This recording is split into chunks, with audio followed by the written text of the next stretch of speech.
My mother-in-law said she wants my son to marry someone else. She thinks you're too old for him because you can't have kids, my mother-in-law said, smiling at a younger woman next to her. My husband, sitting silently beside her, didn't say anything. Feeling upset, I stormed out of the room. But soon after, I regretted it and wanted to make things right.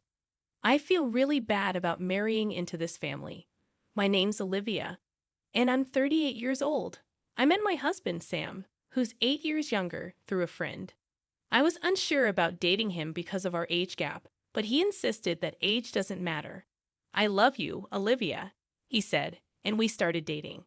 Eventually, we got married after 6 months. When Sam introduced me to his parents, his mother didn't like me because of our age difference. When you said you were bringing a woman to consider marrying, I thought she'd be young and cute. 38 years old, Sam. I mean, no offense, but think about it again. Younger women are usually better, she told Sam right in front of me. My father-in-law intervened, saying, if Sam thinks she's good, then she's good, right? Sorry for my wife's rude comments, Olivia. Eventually, we got their approval for our marriage. My father-in-law was good at smoothing over my mother-in-law's harsh words, making it seem like he didn't want any conflict. But after we got married, he often ignored issues, which was disappointing.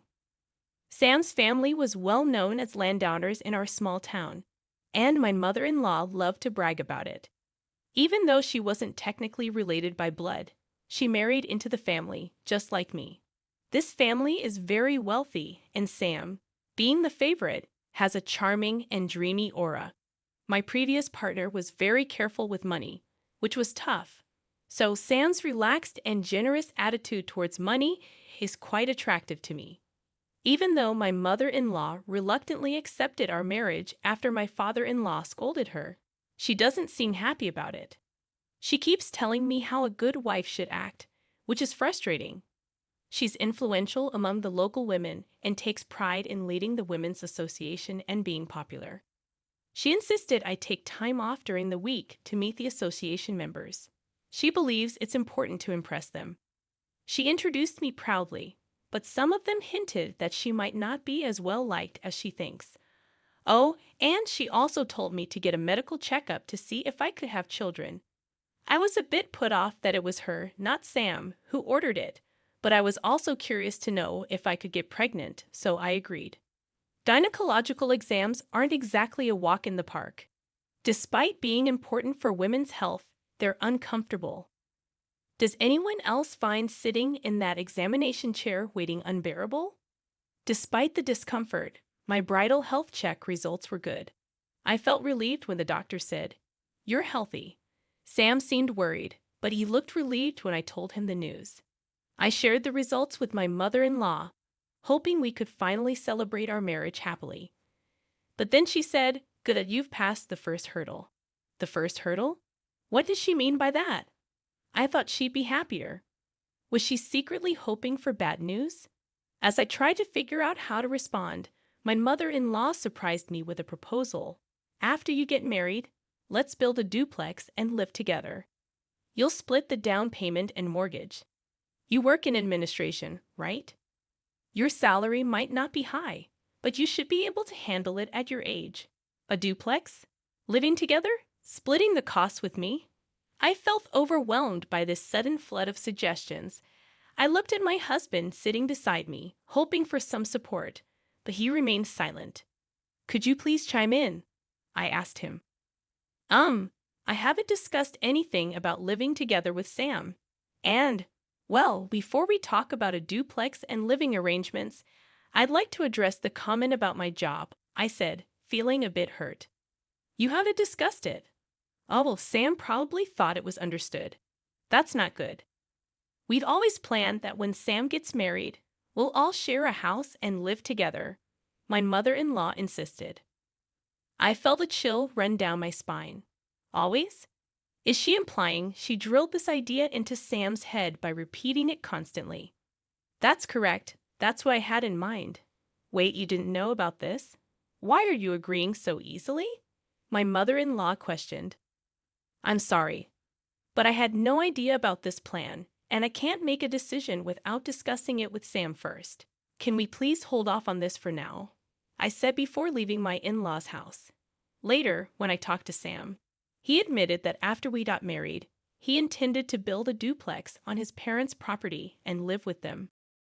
I was furious that Sam hadn't told me about his plans, but when he apologized and said he forgot, I couldn't stay mad. I thought I might not find someone as kind and handsome as Sam at my age, so I ignored the warning signs and went ahead with the marriage. Looking back, I realized I should have been more cautious. I ended up going along with my mother-in-law's wishes and helped pay for a duplex where we'd live with Sam's parents. 6 months into our marriage, I found out I was pregnant. I kept it a secret from my in-laws until I was sure everything was stable. When I finally told them, they were thrilled and started discussing baby names, assuming it would be a boy, although we didn't know the gender yet. Despite feeling pressure, it's nice to see them happy. I was advised to quit my job for safety reasons, but since I help with my family's business, I have some flexibility. I decided to keep working as long as it doesn't strain me too much. My pregnancy was going smoothly, and I started feeling the baby's movements, a long-awaited joy. It's a mysterious yet happy feeling to sense a tiny life stirring inside me. I'm grateful for the joy of being a woman and experiencing this miracle. Sam, my husband, and my in-laws eagerly anticipate the baby's growth at each checkup, and I can't wait for the child's birth.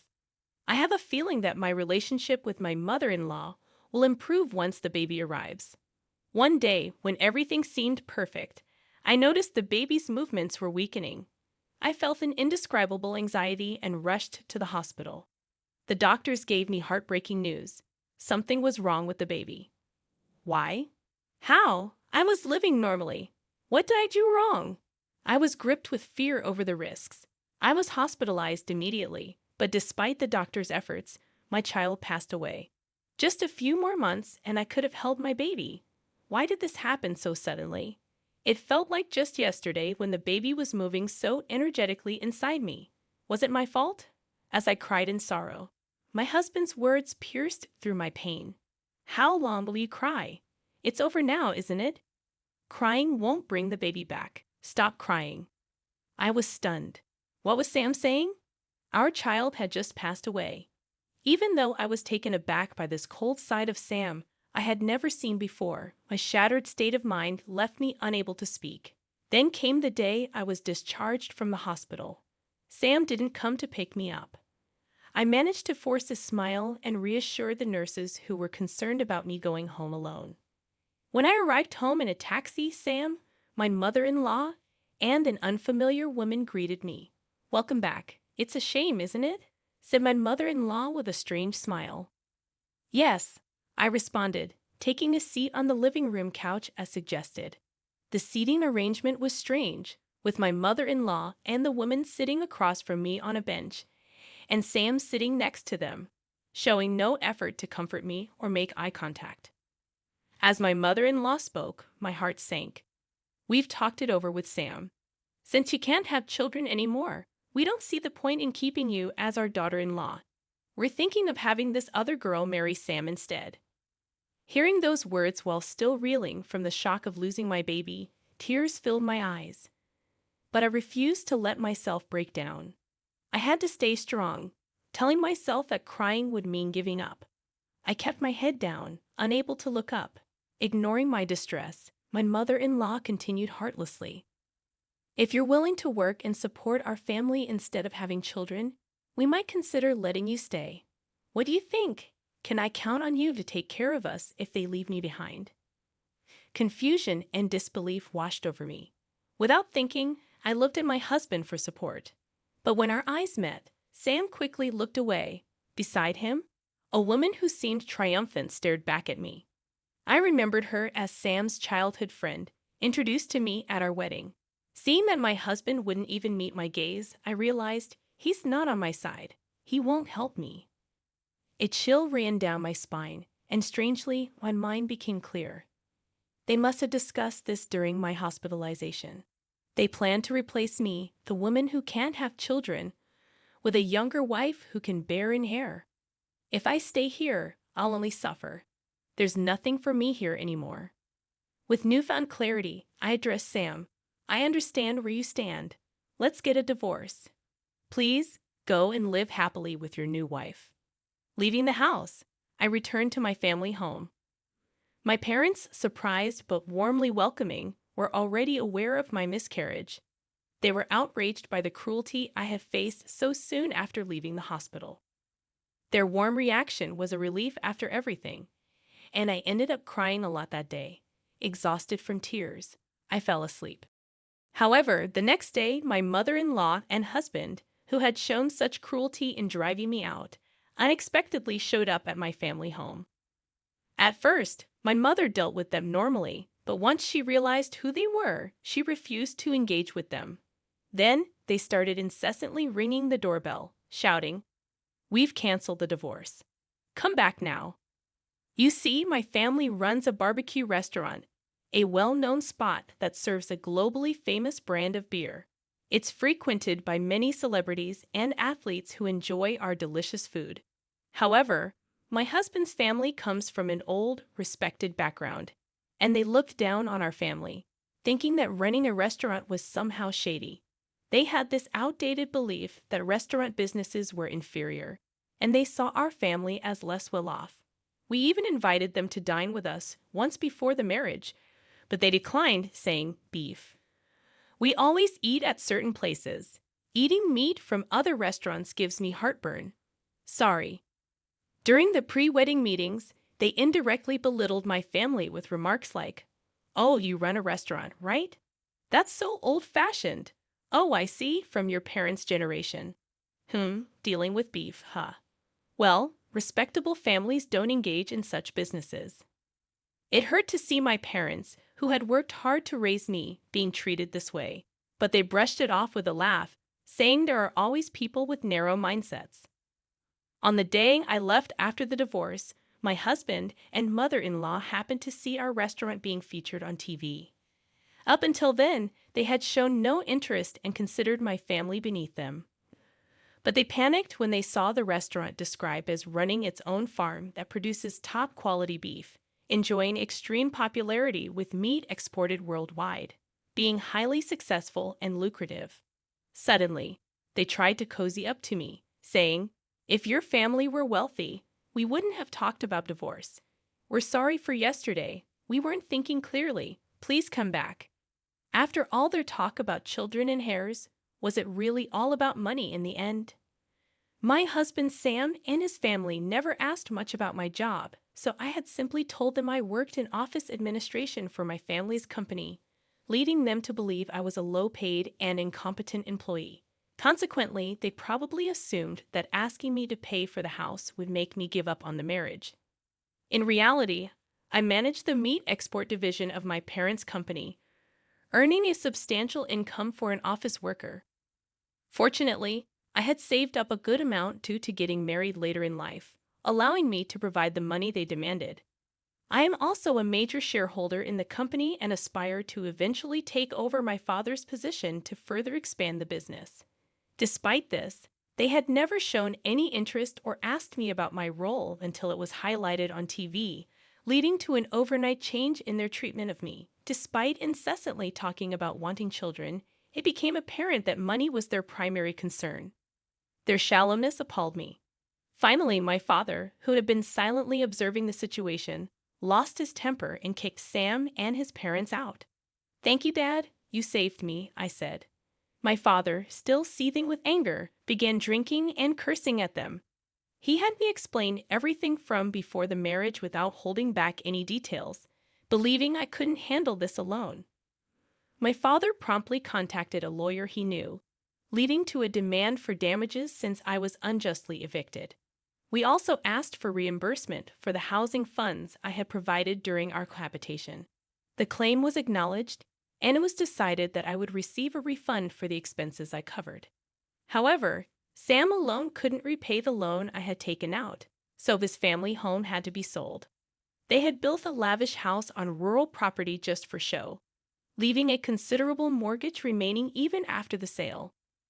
Moreover, the house was filled with the eccentricities of Sam's mother, making finding a buyer willing to accept it as is doubtful, suggesting that disposal could take time. Fortunately, they managed to sell some land they owned separately, allowing me to recoup my money first, which was a relief. At this point, I was grateful for marrying into a landlord's family. Sam and his parents were forced to leave their beloved two-family home and now seemed to be struggling in a rented apartment, facing difficulty repaying their loan. As for the woman who was planning to marry Sam, she was only interested because she thought she'd live in a big house and that his family was wealthy. But as soon as she found out they were going to lose the house and still be in debt, she disappeared. It was probably the best decision for her because if she had married him, she might have been pressured to have a child and forced to work due to her young age. News travels fast in this rural area. Gossip spreads like wildfire, especially when it involves a well-known family like Sam's. People are buzzing with interest, commenting on how poorly they treated me and how they used to flaunt their big house, but are now in debt and living in an apartment. With both the wife and potential new wife gone, their family line might end with this generation. It's incredible how accurate the rumors are and makes you wonder who's been watching all this. The power of a rural network is quite something. Now my bossy mother-in-law, who used to act like she owned the place, sneaks around even when shopping, worried about people's stares. My parents remind me, "We warned you not to marry into a family that would insist on testing if you could get pregnant before marriage, didn't we?" And brush off the situation. They even console me in their own way, saying, "Olivia just rushed into marriage a bit. Don't worry about it. It's fine if you stay home." They try to be understanding in their own way. Despite the troubles of being kicked out and going to court, I can see they're happy to have their daughter back home. I'm grateful for their warmth. It feels like I was just dreaming or living a nightmare during my married life. But now I'm free. I may have a divorce behind me, but I'm still in my 30s. I haven't given up on marriage. Once things settle down, I plan to work hard to find a new partner. But for now, maybe I'll focus on doing good things for my parents.